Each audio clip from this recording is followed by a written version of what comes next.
Did you know LDS Living has a YouTube channel? It's another place you can find our podcast as well as other audio and video content by the LDS Living team, including a great video by Melinda Wheelwright Brown to partner with her book, An Endowment of Love.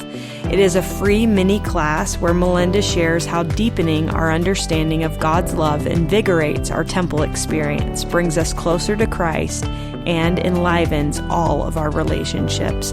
Look for the link in our show notes and watch today.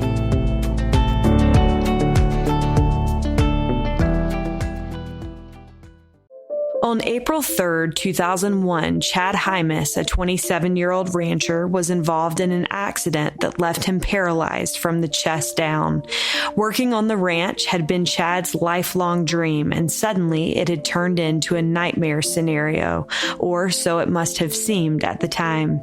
But in the years since, Hymas has found that his accident led to dreams he didn't even know he had, and his challenges continue to push him to improve. Chad Hymas is an internationally acclaimed speaker, best-selling author, and passionate advocate for safety awareness and personal empowerment. Chad has shared his personal message and entertained many audiences from organizations such as Wells Fargo, Blue Cross Blue Shield, Ford, IHC, Coca-Cola, and the Utah Jazz. In 2003, Chad set a world record by wheeling his chair 513 miles from Salt Lake City to Las Vegas. He maintains his hobby and dream of managing a 5,000 plus acre elk preserve with his father, Kelly. Chad's greatest accomplishment is that he remains a devoted husband to his loving wife, Shondell, and a proud father to their 4 children.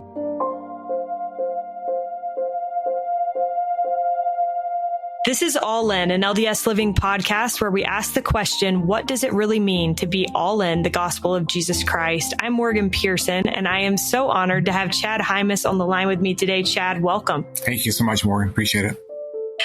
Well, I will start by saying Chad, I've seen your name many times, but it was not until I saw a reel that was on Instagram, and it was a reel that you posted that highlighted different things that doctors told you following the accident that you went through, telling you things that you would never be able to do. And accompanying each one of those things, you had a picture of yourself doing those things, which I thought was so powerful. And I just couldn't get it out of my head. So I had to reach out to you, and I'm excited to learn from you today. But I wanted to start out, you have shared this experience many, many times. But for those who are not familiar with your story, take me back to that day on your ranch and what happened. Happy to do that. Can I clarify one thing real quick? Absolutely. So, yeah, I think that you said that you said that the doctor said that I would not be able to do, and I made a clarifying statement in that same reel. If you look down, which is there, that has gotten several comments. The doctor's very optimistic, and the physical therapist, the occupational therapist, all the people in the hospital were there to uplift and bolster up. The naysayers are those that are around us. It's not the physicians. It's the people that maybe are envious because maybe we're trying to do things, or maybe we're put in a stigma or a place or a placard. And so the naysayers for me wasn't necessarily the doctor saying you can't do this, or there might have been some things I didn't want to hear, like, hey, you're going to be paralyzed, or right. But they definitely didn't say the occupationists. They're there to help create and invent, be innovative, and help create tools and opportunity so that you can create a world in which people like me can thrive and not just survive. And so I wanted to make sure that our listeners, understand that we really dictate our future. And that said, I'm happy to share that. But I just want to make that point that, boy, I was surrounded by some incredible God-fearing, God-loving, God-believing people that really wanted the best for me. And while I didn't like the outcome and I didn't like the blessing that I received from Elder Maxwell, because I expected to be healed, I understand it today. And the true naysayers sometimes are ourselves. It's not other people, it could be ourselves. So with that said, maybe just a quick little brief backdrop. Is that kind of what you're looking for? That's super helpful. So maybe I'll just start right. I grew up in West Jordan, so not too far from kind of where you're located, from what I understand today. And I've always wanted to be a rancher and a farmer. I served my uncle on his ranch. So I didn't have a farm growing up as a kid in West Jordan, but I did have the opportunity to go out and serve my uncle during the summers and work during high school when I wasn't playing ball. And then after high school, I immediately went and served in Bangkok, Thailand. That's where I served my mission and came home, and I married the girl that I dated in high school. She says that she waited, Morgan, but I think she fished. I just want to clarify that on the podcast. I do think she fished a little bit. So she can hear this on that podcast, and we'll see how she responds. But that's we ended up getting married four short months after I got back, and I knew I wanted to be like my uncle. So we moved out of West Jordan, and I started my own company in the Salt Lake Valley. We were able to purchase some ground up in the mountains in the Stansbury Range, which runs parallel to the Rockies, but combines them with the Rocky Mountains. And that's where we started the dream. So I was a contractor by day, farmer by night. 6 years into our marriage, at the age of 27, I received, so Chandel and I had shared 2 boys at that time. Ace, his name is Christian, but we call him Ace. He was 3. And the other boy, the younger boy, had just turned 1. His name is Kyler. I got a phone call while working in Salt Lake that the younger boy had just taken his first 2 steps. And Chandel asked me if I could leave work early and get home to teach him how to do his first layup. So our family motto was BFFF, basketball, farming, family first. I mean, that's our motto. So it's our motto. So we're a very, very athletic family, and we enjoy that. And we love to farm and ranch, and we raise elk out on the ranch, and Chandel has horses. It's just kind of always been my dream to be like my uncle and to have a farm and to be a rancher.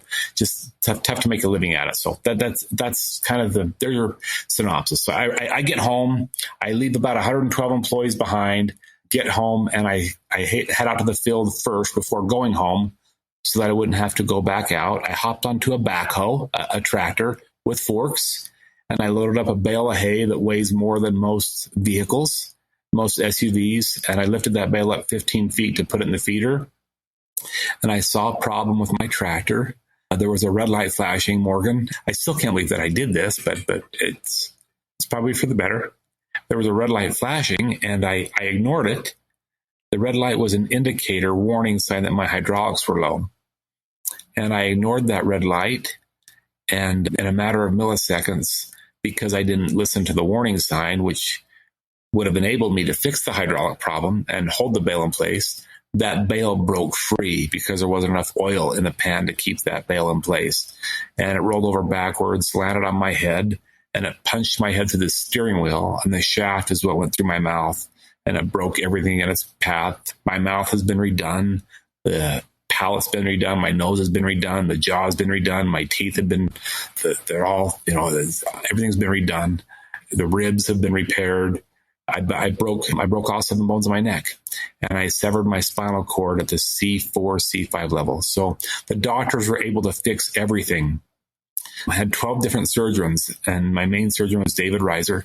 They were able to fix everything but one thing, and that was my spinal cord. And so that left me where I am today. I'm a complete injury, so I lost the use of my feet. I lost my legs. I lost the midsection. I lost my stomach muscles. I lost 2 out of my 3 chest muscles, so I can breathe on my own. That took months to get off of the trach. And I lost my complete use of my fingers and my hands. The movement that I have is strictly shoulders. So I am in a manual wheelchair, but I push using friction with my palms against tires that look like mountain bike tires.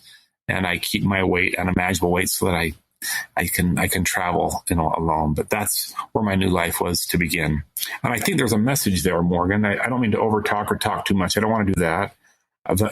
No, please. This is what you do, Chad. Well, no, the message is I think that God sends us warnings all the time. And sometimes, we don't heed those, and we have to reap the rewards of our choices, or sometimes face the consequences of our choices. And I believe that we're given warning signs left and right that come through the Holy Ghost or come through the way of other people. And maybe it's the teachings of our parents to not look at bad things on the website or not spend too much time on social media, whatever that warning is, whatever that might be. And we don't listen to it, and we don't listen to it again. And we become so used to it that it becomes a belief that we can get away with it. And I'm sitting because I got away with it so many times. That's why I sit. I'm not sitting because I'm stupid. I don't think that God would call me stupid. I'm not sitting because I'm a bad person. I don't think God punished me. I'm sitting because I made a choice. And now I need to do what I can to make better on that choice, because some choices can't be reversed. And I'm in that state. And so that's something that I think we should all kind of pay very close attention to and do what our primary children sing about and try and choose the right when we're given those choices. That's why I sit. I chose to not do that. And so that's the foundational principle of why I sit. Yes, I made a mistake, but trying to make better on that. So that's powerful. Chad, as I was kind of reading up on your experience, I had a couple questions as a follow-up to what you just described. First, who found you there? And is it true that you tried to get those people who were the first responders to your accident to cut the bale of hay? So I couldn't talk because the mouth was broke. So I'm going to answer your second question first. Everything was busted, fully conscious, breathing through the blood pockets of my nose. The mouth was numb. So while blood was drowning my lungs, I didn't have much time to live. It also contains oxygen, and I was conscious. The person that found me 48 minutes after the bale struck me is the way they figured, by the way, the sunset was my wife, because I wasn't answering my cell phone, and she was wondering. So she came up. She was kind of frustrated because I tend to say that I'll be home, but then I get caught up on the ranch doing chores and I'm never on time. And so she was kind of coming up there because, hey, Chad's got caught doing water, or he's out playing with the elk or messing around or fishing a little bit, and he didn't keep his word. So she had the two kids in their car seats behind her, and that's who found me. And obviously with several thousand pounds of hay on you, she's helpless, and she sees the blood on the right front tire. As you read Chandel's journal, that's the first thing that she sees, aside from the bale, and she thinks that I'm gone. In truth, I was still breathing through the blood pockets, and I could hear her screaming. The headlights disappeared in the darkness, and the first responders, arrived. So I had 5 ranchers show up. We don't have a fire station out where I live, at least not. It's all volunteer based. So 5 ranchers showed up, and 3 patrolmen got here from Stansbury. So they got here within 28 minutes. The 5 cowboys got there within 2 minutes, maybe 3. And they had a massive problem. The bale weighs more than, a truck, and they don't have a hoist or a jack or they don't have another set of forks. And 8 men, so 3 cops and 5 cowboys were able to lift that off my body. You talked about cutting the strings. I couldn't verbalize that.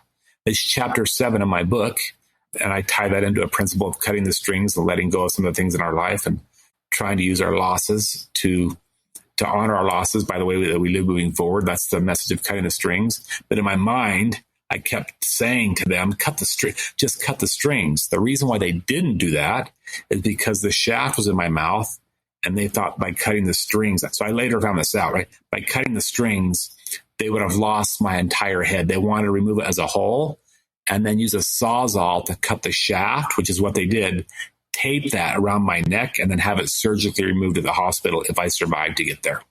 That was the idea. So to not let me bleed out. But if they cut the strings, they lose me altogether, right? They lose sight of me. They lose control. So the 8 men lifted that up, which then allows me to ask you a question, if I can. Please. We're going to flip this. Morgan, how do you think, I was asked this on a national syndicator on international television and I wasn't prepped for this. I was asked by the host, how were 8 men that don't necessarily go to the gym every day able to lift over 500 pounds each off my body? That'd be like me asking you, Morgan, to pick 7 of your friends, whoever you want, and let's go outside your front door, find an SUV in the neighborhood, and pick that thing up. And I would just ask if you have an answer for that.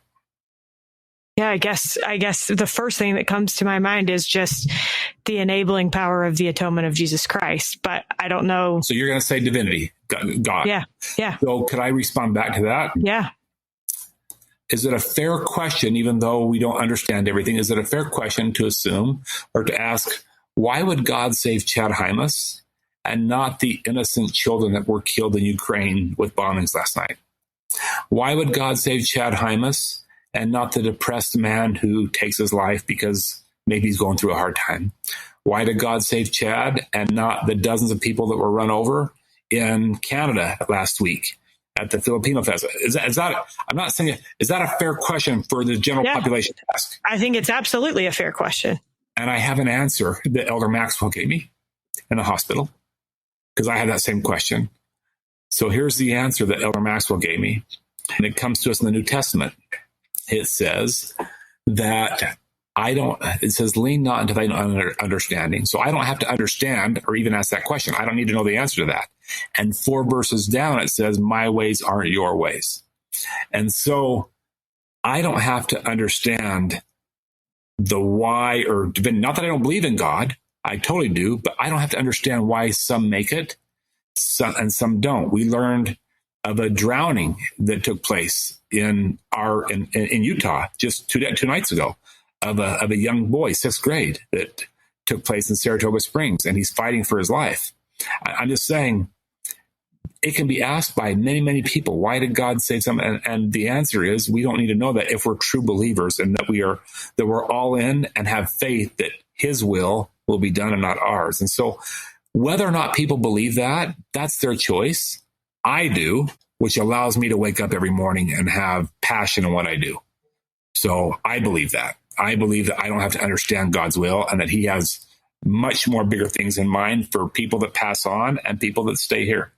Maybe I needed more work here. I don't know the answer. I'm just saying that Elder Maxwell taught that concept to me. And I've heard it my whole life, but I didn't know what it meant until after I broke my neck. Right. As a follow-up to that, you mentioned that Elder Maxwell gave you a priesthood blessing. Are you comfortable sharing anything about that? I met Elder Maxwell in Thailand. I was working underneath the president, and he came over to set apart the first stake in a Buddhist country. And so I was there for that, and that's the first time that I ever met him personally. The next time that I would meet him would be when I woke up. My mission president was there with my dad. And we visited for a while. He joked about President Hinckley and how he was, just some of how fun he was. And we talked about the prophet. And then he talked about how he was struggling because he's called to be an apostle and serve, and he's not able to do that because he's undergoing chemo. And so he made himself relative to me. And then I will share a couple of things. It wasn't long. He was there with somebody else. It wasn't a general authority that I recognized. It must have been maybe a security guard or maybe a member of the 70. I don't recall who it was, but it was another man in a suit. And he asked if he could give me a blessing. And I said, sure. My wife was in the room as well. And I fully expected, I did, and I believed, because I have faith, that Elder Maxwell was going to take care of this for me. I mean, I knew that I could walk out of that hospital. I knew that I had a greater calling in this. I believed that. And he gave me the blessing. And at the end of the blessing, he gave me a hug, and he left. And I remember feeling down, not uplifted, not like you would feel after blessing. I was grateful, but I just wasn't. And my dad escorted Elder Maxwell out. My wife did. And I was just kind of left there. I think someone came and checked my blood pulse or something like that. And then my wife came in, and she was excited, but I was not, because I was still numb, and I was still, I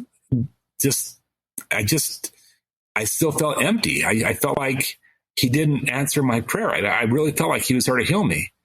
And my wife said, did you hear what he said? And I said, yes, but nothing's changed. I'm still in the circumstance. I mean, I know this guy can help me. I mean, I know that he has the power to do it. And she said, he did. And I said, I don't know what you're talking about. I don't think you understand. And she pulled out a yellow notepad where she had been taking some notes during his blessing, which is probably why I didn't get healed, because she had her eyes open and she was cheating while writing notes down during the blood. But she read this back to me. She said, Elder Maxwell said that I could do 5 things with this. I could be a better father to my 2 little boys. I could be a better husband with no hands and no legs. I could be a better farmer without riding a tractor. I could be a better disciple of Christ, and I could be a better contributor to my community. And I thought that was a joke, because how does somebody farm when they can't get on a tractor, mount a horse, herd cattle, move water, drive a backhoe, feed the animals? I mean, how does someone be a husband to a wife when I can't even hold her hand? Let alone all the other, things that we take for granted in this world today. I'm just saying, I can't even hold her hand and feel it. How does someone teach kids or be a better father when I can't do it? So I started to question her.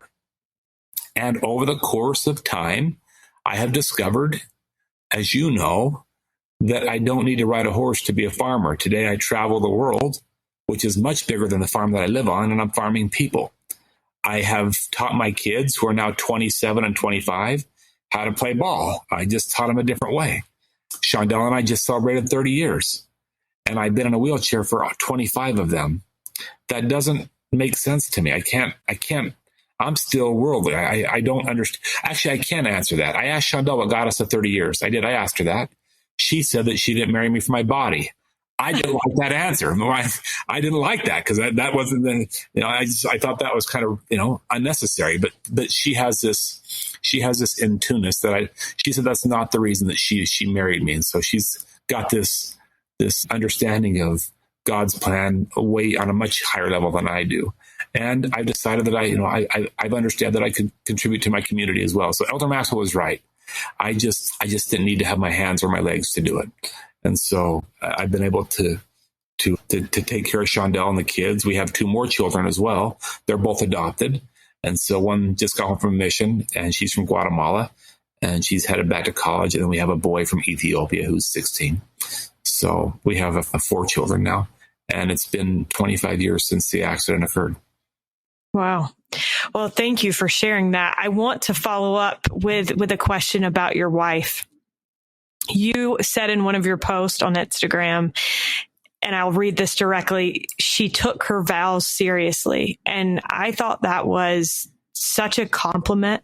I think that somebody that values the promises that they make, especially from the perspective of somebody of our faith where we believe in making covenants, I think that's about the highest compliment you can give someone. And so I wondered, how has your wife shown that over your 30 plus years together? And why would you say that her support has been so critical to what you're able to do today?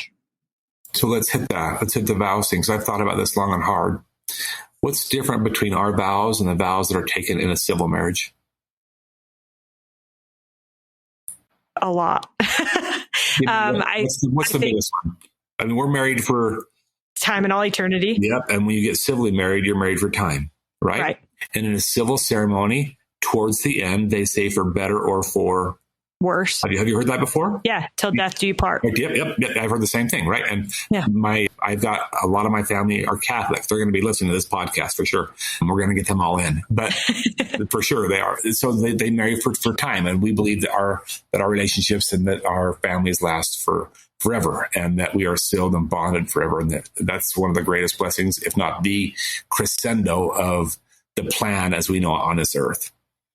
Here's the challenge with that. Okay, here's the challenge. When we get married civilly, or even as we get married in the temple, we get married for better or for worse through sickness and in health and to death do us part if you get married civilly. But you don't plan on Morgan, the person that you're married to, helping you with the most intricate details of your personal life. Right. Shower, bathroom care, getting dressed, which I've learned to do that stuff on my own, most of it, but not all of it, but most of it. And so Shondell, she took her vows seriously because none of that phases her. And she's asked me if the roles were reversed, would I do that? Absolutely. I would hope to my Heavenly Father that I would do that and serve my wife that way, and that I would be that devoted and that have that mindset that I am not leaving her side, that I have that much, but to be on the receiving end of that kind of service. And so if you looked at my Instagram page or my Facebook page, I don't have it mastered. And you know this because I have spent the better half of 24 years, 28, 27 days a month in a hotel, traveling the world, preaching a message. Because I don't like my wife's help. I didn't say I'm not grateful, Morgan. Please hear that. I'm very grateful. I just have not brought myself to say, you know what, I really like Shonda helping me out with when I'm on the road. I travel alone. People that I love, God-loving people that don't even go to my church or have this, they help me out. That's how I get on. I meet two strangers at the airport. I bet you in one day of travel, it's going to Florida, or if I'm going out of the country, and I'm going out of the country, there'll be at least 40 people that help me that I meet, 40 people that I love, but I'm not in love with them. I don't know them I'm not married to them. Mm-hmm. When I'm at home, Shondell does not like me to get myself dressed. It takes me 2 hours to do that. I don't mind that. It's exercise for me. It's not a bad thing. With no hands, it takes me about 2 hours as long as the shirt is not buttoned. I'm wearing a zipper shirt up today, and I just zip it up with my teeth. And I'm wearing, it's 2 sizes too big, and my jeans are 2 sizes too big, and I wear shoes that are 2 sizes too big, and it just makes it easier for me to get dressed. And no one else would know that. They would never ever know that. Right. When I'm on the road, I find strangers. I'm sizing people up to help me get into an Uber, to get me out of the Uber, to get me to the hotel room, to get me, and then if I shower, which I do every 2 nights. Shondell, I have a nurse that comes in. I used to do that by myself until 6 years ago when I fell at the Mirage in Las Vegas. And so Shondell has asked me to have someone come in. So someone does come in every 2 nights and they help me shower so I don't fall. Fine. I'm cool with that. I love that nurse, whoever that is. I'm not married to that person. When I'm at home, who does all of that? Shondell does. That's why I say that. Because she has asked me to understand what her love language is in life, and that is, Shondell is service. She loves the temple. She loves to serve. And if she can't do that to her husband, and she does that for everybody else, she feels that she has gained nothing in this life. My wife wants to serve me, and I need to show her my gracious acceptance, which is not easy for me. And I hope that I'm not alone, brethren, out there, but it's hard for men to accept that. And I need to surrender to that. So over the last year, I have tried to be home 15 days a month, and I have done better at that. I've done better at that. But for 20 plus years, I run away from that because I wanted to provide, and I didn't miss the kids' games, but I would fly out at midnight. I mean, there'd be a helicopter waiting for me at the gym, and I would get to the airport and catch the plane and go. I mean, I would go. And so it was a way for me to have some freedom and still feel like I was providing and not have to have Shondell, take care of me. And so that tells you what perhaps one of my greatest weaknesses is. I have a lot of pride, Morgan. I do have a lot of pride. And I know that my Heavenly Father knows that, but I am getting better. I do know that. So, well, that's the goal for all of us. I think first of all, recognizing where we can be better and then trying to improve. That's all that the Lord asks of us. So I admire you for sharing that. I know that life following an accident like this has to feel like an emotional roller coaster of the nth degree. I've had friends who have gone through similar things to you, Chad, and have observed from a distance the grief that is associated with losing a part of your body. And so I wondered, how did you experience grief, and how did you avoid letting yourself stay in that place of grief? So I would tell you that I'm still not over the grief, and I don't know that I'll be over it my entire life. Here's the catch. I don't want to stay. There's a time to mourn. It says that. We read that in the scriptures. And that time to mourn doesn't have a time limit. It doesn't say, but there is a time, and it can be throughout our life. We just don't want to stay stuck there. So I might compare myself to another coach or a father out playing catch with his son and get jealous, and I might mourn and feel sorry for myself, right?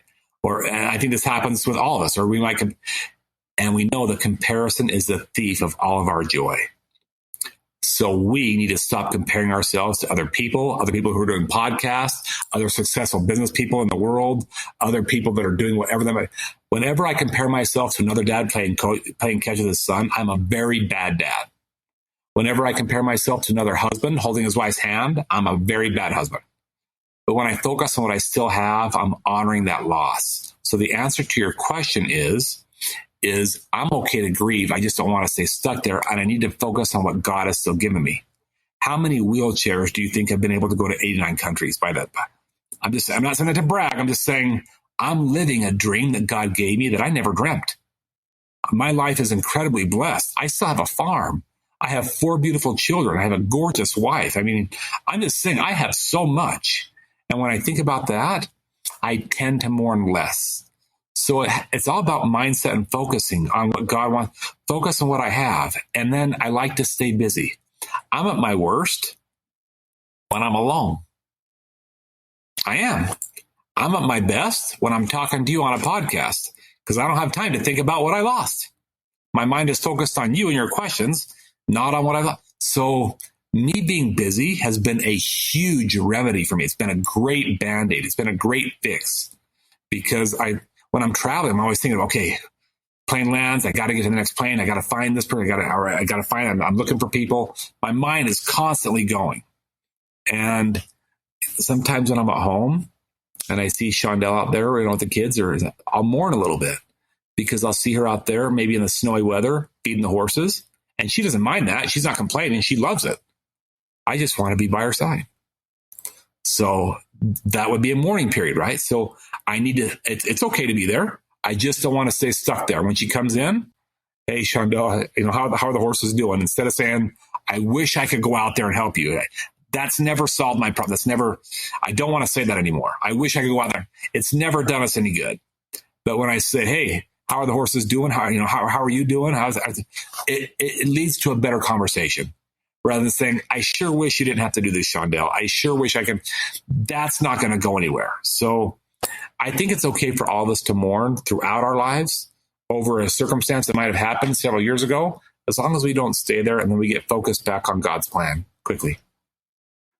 Well, I think when you were first talking, Chad, it reminded me of the idea of abundance versus scarcity mentality. You're so right. And I think that is one of the biggest keys to happiness in this life is just approaching things from a place of abundance and recognizing that somebody else's success doesn't detract from ours or our opportunity. And so I appreciate your attitude of abundance. I wondered as I was going through your Instagram and your website, you had 2 little boys at the time of the accident. And how did your sons handle this change in their father? Do they even remember you before the accident? And how did you and your wife navigate that? That's a beautiful question, Morgan, and very well articulated. One that catches me off guard when I hear it because the boys have never, ever, you watch the videos on YouTube of when they first got to see me. They were prepared. At least the older boy was and knows and remembers. And you see him when he first sees me. It's recorded. My mother recorded it. When I first got to see them. And that boy is dressed up in his cowboy clothes and he runs to my side and he says, Dad, Mom said your legs don't work. We don't care. You promised you would coach us in ball, Dad. And he proceeds to take off my hospital gown, put my Michigan State sweats on me. You see it you can see it on the video. He takes off my hospital gown, sees me in a completely humble and vulnerable state, doesn't care about the body, puts on my basketball clothes, and then the little boy sits on my feet in the ICU unit. The upper boy is sitting up here. I'm long sitting. He's sitting up here on my stomach in the midsection area. And they're playing basketball catch back and forth, helping me use my hands to play catch. Best therapy in the world, and that has gone on for 25 years. In fact, I remember having a mourning and a pity party after I got home. Months afterwards, I was sitting in my front room in my wheelchair. I looked out the front window, and my wife is playing kickball with my kid. Just the little boy, the younger boy, the one that started to walk. So he was maybe 2 or maybe 3, and Ace was maybe 5. She's playing soccer with him, Morgan, out on the front lawn. And I just start getting, I'm getting lit. I'm talking to God. This is not right. It should be me out there. I'm just upset. I want to be out there playing with them. And I'm just frustrated. And for whatever reason, I wheel my chair out the front door over the threshold. There's a ramp that goes down to the grass. And I stay up on that up on that little platform, not going down the ramp. And I say this to Shondell and the little boy. I don't know where the other boy is at. She's just playing with Kyler, the littler one. I said, hey, can I watch you play soccer with Mom? And he said, no. I thought, that's perfectly fine. I'm already mad as it is. It's rejection. I turned my chair around to go back in the house to my pity party. And before I could get back in the front door over the threshold, I'm pushing with numb hands, but I'm not going over the threshold. Something's going on. I can't figure it out. I'm looking at the chair. I'm looking at my tires. I'm seeing what's going on. And I'm pushing. And there's a little tiny boy behind me holding onto the bar, pulling me back. And I look behind, and it's Kyler. And he's pulling me back to go down the ramp. And I said, what are you doing? He said, I don't want you to watch me. I want you to play. And I said, I don't want to play. I just want to watch. And when you're in a wheelchair, you don't have any say about what they do with you. It's unreal. That little 3-year-old kid pushed me down the ramp onto the grass with his mother's help. He ran into the shed, grabbed 2 orange cones, put one by my right tire, one by my left tire, and said, Dad, you're going to be the goalie. Mom said you're numb, so whenever I kick the ball, it shouldn't hurt, Dad. You're going to be the best goalie in the world. No one will ever score on you. And the only difference, Morgan, between him and you is you just laughed at that. And he was dead serious. Right. Yes. And I never missed a game after that. God hit me. I got the message. I got it right from God. It hit me. The kid doesn't need me to kick. He wants me in his life. And so I never missed a game that I haven't. I won't miss. Not any of my kids. I just don't miss. And my boys will tell you that. My daughter will tell you. I just don't. I'm not saying that to be arrogant. They need me in their life. And I need to be there for them. And so the boys have just, and Gracie, my kids have just, and Shondell says that the kids are better because of me. And I understand it. Not because of me, but because of the circumstance. I mean, they're the ones that, they're part of the All Amazing pageant out where they go to high school. They're the ones that started that with their teacher. That's just not one special ed kid left behind. At homecoming, prom, girls' choice, Sadie's, all the dances that take place. My kids, they're during one class every day. They're in the special ed department, and they started that program. They use our bus because my bus has a wheelchair lift. And there's not one wheelchair and not one special ed. Down syndrome, MS, maybe they don't talk, maybe they can't talk, there's not one special ed student left behind that does not go to those dances. And I love that about my kids. So Shondell says that this has taught them to be more empathetic, that God gives us those people to help us, to serve, to love. Have you ever met a Down syndrome person that's not happy? They bring so much joy in our lives. They have so much to give, so much happiness that we should be. So that's what my kids have learned, not from me, but maybe from the experience. And so if that's my only role, Morgan, if that is all my role is, I'll take it. I will take that because it benefits those other kids, right? Absolutely. And you and I, we would go through hell and back. We would go through challenges for the benefit of other. I'll just ask you, would you do things for others that you wouldn't do for yourself? Yes or no? Yes. Me too. I'm like you. I would too. So if that means this, then I guess that makes us like the Savior, because even he himself said, please remove this cup from me. He said, so that tells you, it doesn't mean he's not perfect. It just means he was struggling. He was struggling big time, and he's perfect. And he said, please take this. This is too much. And then he said, nevertheless, not my will, but thy will. And I need to remember that. And I hope our listeners today remember that when they're going through adversity and challenges and asking themselves why, or, whatever it might be they're going through, that this too will pass. Stay on course, remain faithful, and find someone to serve. Get out. That's the best. Go find someone to help. Go find someone to introduce yourself to. Go get out and find someone so you can get your focus off of yourself. That is the best fix for me in the world. It's better than any drug. It's the best drug in the world, is to find someone to serve. Chad, I found it interesting as I was preparing for this. I have interviewed someone before who was in a similar accident to yours and lost use of their legs and much of their torso as well.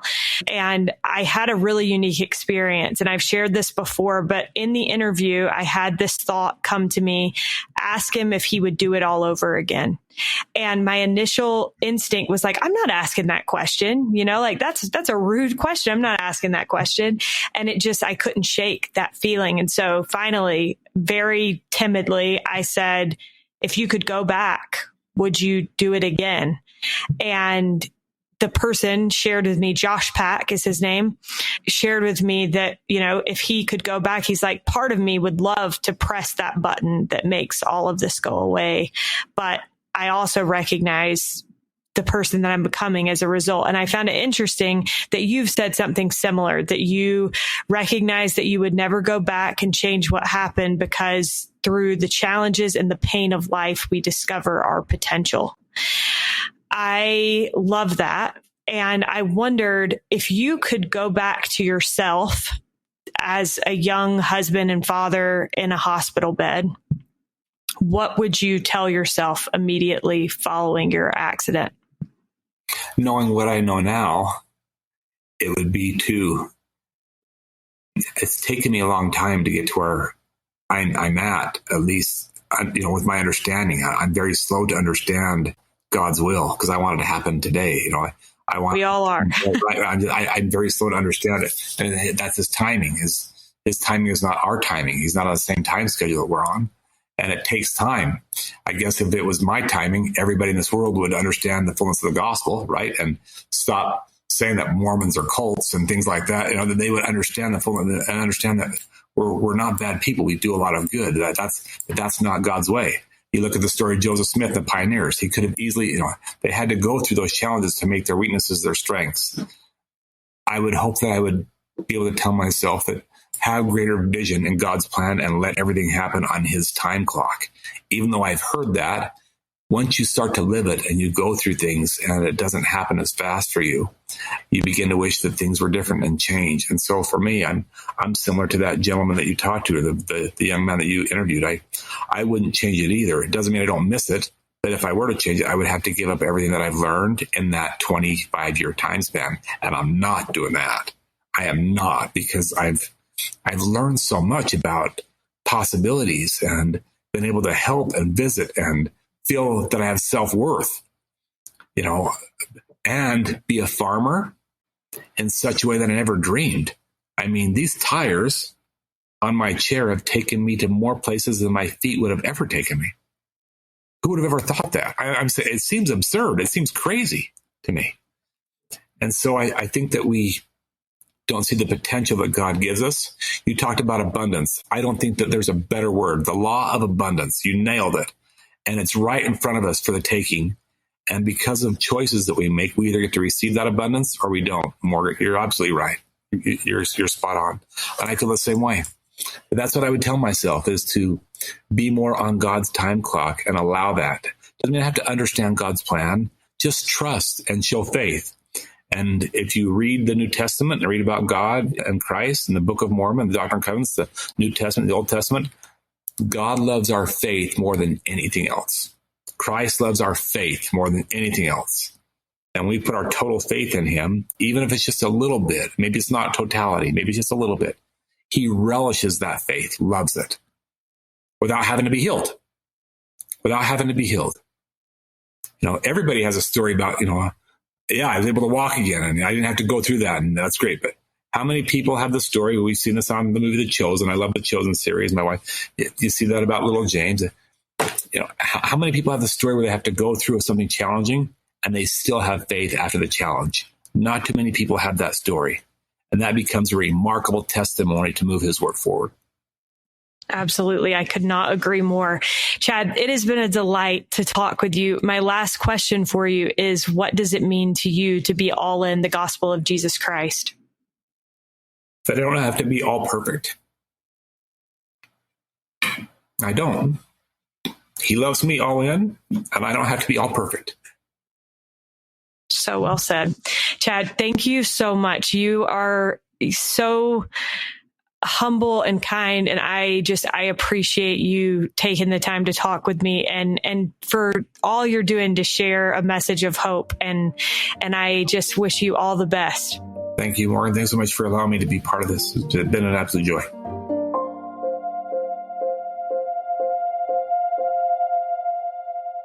We are so grateful to Chad Hymas for joining us on today's episode. You can learn more about Chad by visiting chadhymas.com. Big thanks, as always, to Derek Campbell of Mix It 6 Studios for his help with this and every episode of this podcast. We'll look forward to being with you again next week.